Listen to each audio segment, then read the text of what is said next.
In today's video, we're going to take a quick look at what I think may be the absolute strongest $25 folding knife I have ever used. I'm talking about the Cold Steel Folding Bushman. That's what's coming up next here on Survival on Purpose.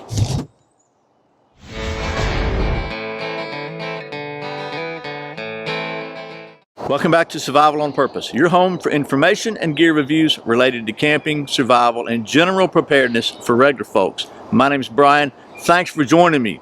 So as I said, we're going to take a look today at the Cold Steel Folding Bushman, which I actually got this in a battle box about, close to a year ago. Used it on and off with the Boy Scouts, and I got to say, I'm really impressed with it. I got some pros and some cons, and we're going to take a look at both of those and talk about those in just a minute. But first, a word from our sponsors. This video is sponsored by my friends at Sportsman's Guide, your one-stop shop for all kinds of gear pertaining to camping, survival, and general preparedness. I've been a customer for Sportsman's Guide for a number of years now. I'm happy to have them as a sponsor for the channel. So there'll be a link in the description below and probably one right up here.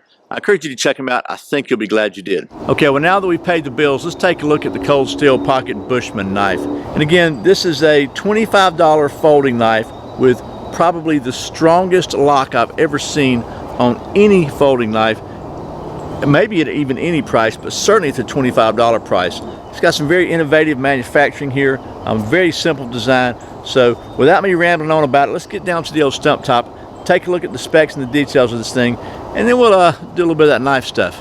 Okay, once again, this is the Cold Steel Pocket Bushman folding knife. This knife features a 4.5-inch clip point blade of German 4116 cryo-quenched stainless steel with a 5 3/4-inch handle of folded 420 stainless steel with an overall length of 10 1/4 inches. For those of you still stuck in that old metric system, that's a blade length of 114.3 millimeters, a handle length of 146 millimeters, and an overall length of 260.35 millimeters. The blade itself is basically a full flat grind with a secondary bevel on it, so it starts at the spine and goes completely down to just the secondary bevel. Nice sharp clip point on it. The thickness on this blade is just over 1/8 of an inch, or 3.5 millimeters, and the knife weighs 6.6 ounces or 187 grams. The Pocket Bushman features a tip-up carry pocket clip and an extremely strong, very innovative, and slightly a bit of a pain in the neck ram-safe lock. Okay, that was some of the specs and close-ups of the Pocket Bushman. So before we start the knife stuff, let me kind of go over this lock system with you, because it is both one of the main positives and the main negatives of this knife for me. So again, they're calling this the ram-safe lock. See if you can get a glimpse inside there. You see the little bar inside, and you see the little notch right on the end of it. Can you see that? So what happens is, as you pull this out, that little, you can see it moving. You see it moving in there, can't you? Right? You see it? Okay, so that is the lock system. So when you pull this out, the blade will close. You see the blade's got a notch on it here, and it's got a pretty strong spring in there. I'm not sure where the spring is or what kind of spring it is, but it is stinking strong. I got a feeling it's behind this little notch right there. But what happens is, as you open the blade, you can watch it back out here. You can see the end of it kind of pushes out. It cams it out, and then as you close it all the way, that little thing moves, that little bar moves forward and basically rests between that notch in the blade and the back of this folded handle. So that gives this thing all kinds of strength, because it can't close because there's a actual physical, almost like a transfer bar on a pistol in the way, which is great. That gives this thing a lot of strength. On their website, they actually show this being tested to 250 pounds. They're beating the heck out of it. It doesn't break. I have baton with this knife, no worries. And I haven't used it a lot. You can see it's in pretty good shape, but I have used it a few times with the Boy Scouts, and I keep this in my survival kit because I'm pretty impressed with it. So here's the deal with this lock, though. That's the positive, is the strength. The negative is, man, it is really a pain in the neck. That thing has got a serious spring in it. I don't know why that's knurled there, or gent, because I guess theoretically you can put your finger here on this little knurled part there and on here, and you can pull it out, but man, it hurts my fingers. Okay, I'm just gonna say. So what I do, and you know, everybody's got maybe their own technique, but I've developed, what I do is I just hold this in my hand, make sure you got that, nothing in the way there, pull it down like so, and just reach up with your finger and kind of start it. You can do it that way. you can just hold it in your hand like so, pull it out, and just enough to get it moving, and then close it with 2 hands. This is not like a quick opening, quick closing tactical knife, but it is stinking strong. The other thing you have to watch out for is when that thing is closing, because of the way this lock works, right? So it pushes out. When you open it up, this part, I'm going to try to get out of your way where you can see it. It cams open, right? See it camming back, right? And then here, you see that little gap right there? Now watch what happens in that little gap right there at the bottom. Can you see it? That will bite you. Ask me how I know. So you have to be careful you don't have your little pinky down here when you're opening this thing up. Okay, so that being said, it is a very, very strong lock. Got a nice palm swell here on this folded molded stainless steel handle, tip up pocket carry. So all in all, pretty much a full flat grind with a secondary bevel. Very, very well made knife. And I mean, you can see it's not horrible to close. It's when you got to kind of get used to it. So the only other thing I'll say is if you're trying to do some really heavy work, heavy carving with it, in my experience, that's not, you know, you're going to get some hot spots there. That's not the most comfortable area because they're just really thin. But again, for 25 bucks and a folding knife, you can keep this in a survival kit. This is one of the closest folding knives that can maybe possibly replace or substitute very well for a fixed blade that I have seen. Again, for 25 bucks. So now let's get down to the old stump top after I've rambled so much, and we'll do a little bit of knife stuff and we'll wrap this up. Okay, I just beat the heck and split all this wood out here and didn't have the camera on. So I'm gonna try another piece. And just so we're clear, no, I don't think you'll find a piece of wood like this in the forest. And no, I don't know anybody that really recommends batoning with a knife to split large pieces of wood. But it will allow you to get in the middle of some smaller pieces of wood sometimes to make a fire or whatever when it's wet. So let me find my baton, and we'll beat on this one. I've already baton this thing about 4 or 5 times, and it's still doing just fine. So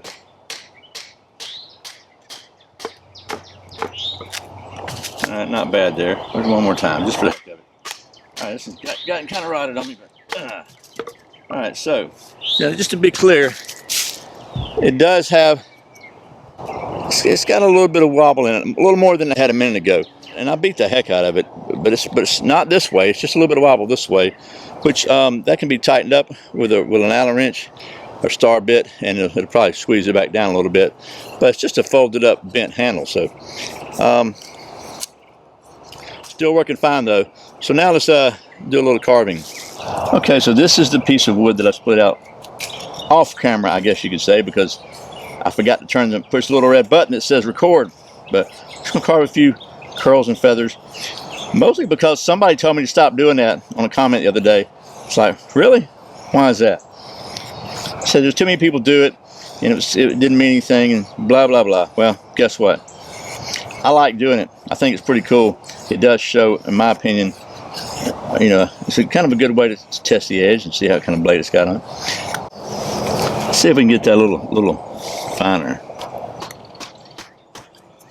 Let's just do this. What the heck, man?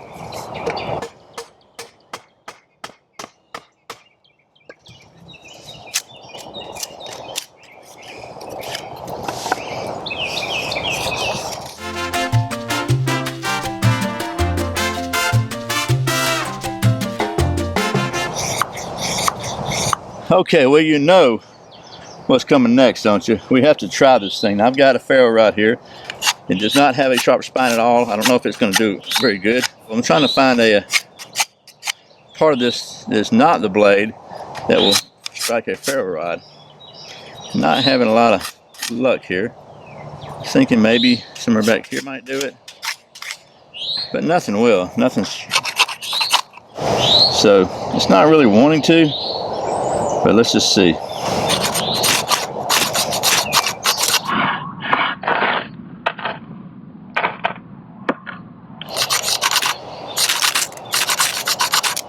So, not striking the ferro rod really well, but you know where we're going now, right?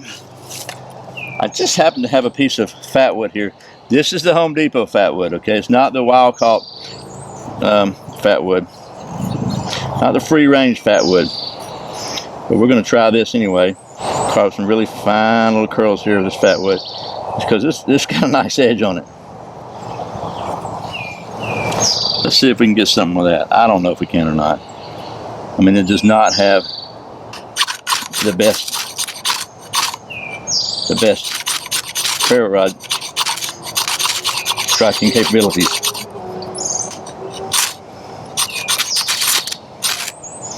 But perseverance.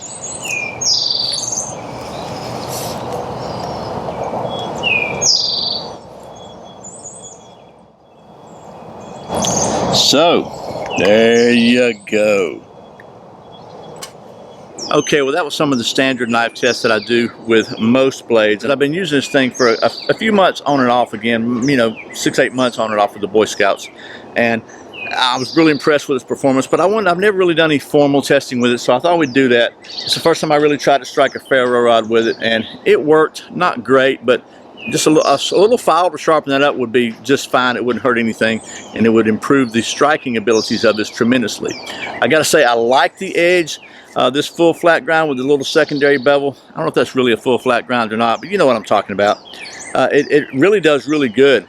This steel really holds an edge really well. Again, it's a German 4116. Knife's made in Taiwan. Who, my experience, the knife factories in Taiwan do a really good job. I like the fact that it's really simple, and I like the fact that it is really strong. And you know, the lock, I understand it's a little bit of a pain in the neck, but I also understand the reasoning behind that, and that's because it's super, super strong. So, you know, I may have kind of, I thought I might have kind of made it a little harder by it. Ooh, see, you got to be careful, man. That thing will get you by beating on it, but I didn't. So anyway, that's kind of some practical testing. Now, you know, here at Survival on Purpose Worldwide headquarters, we maintain a state-of-the-art knife testing facility. And one of the things that I always do with every fixed blade knife is put it on the old balance, orientation, and rotation device right back there to check the balance of it. I really don't do that with folding knives because, I mean, that's just the jarring of the testing process is really bad for the lock. But I'm going to make an exception for this one just because it is so strong. I think it's going to be fine. And I just, you know, because I want to, right? You probably want me to too, don't you? So let's just check the balance of this thing, all right? So the lanyard is in my way. Let's see if I can keep the lanyard out of my way. There we go.